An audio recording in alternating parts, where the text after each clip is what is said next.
বিয়ে হতে পারে না, পারে না। চাচা, হেনা কোথায়?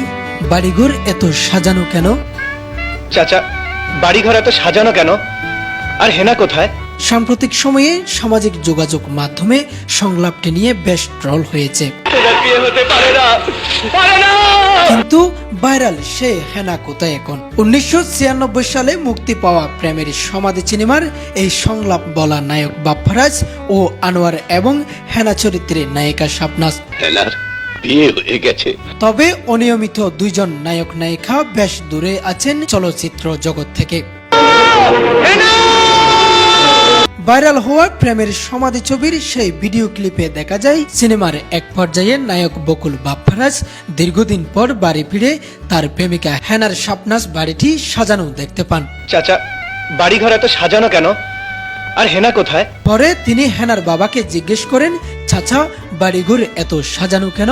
আর হেনা কোথায়? জবাবে চাচা বলেন, হেনাকে তুমি ভুলে যাও, হেনার বিয়ে হয়ে গেছে। হেনার বিয়ে হয়ে গেছে না। বকুল তখন আবেগপুতল হয়ে বলেন, না না, হেনার বিয়ে হতে পারে না, আমি বিশ্বাস করি না, না আমি বিশ্বাস করি না। আমি বিশ্বাস করি না। এরপর প্রেমের সমাধি ভেঙে মনের শিকল ছিঁড়ে পাখি যাই উড়ে যায় গানটি পর্দায় বাজতে থাকে। প্রেমের সমাধি ভেঙে মনের শিকল ছিঁড়ে পাখি যায় উড়ে যায়। রিখন, কুহেলিয়া, কক্সবাজার।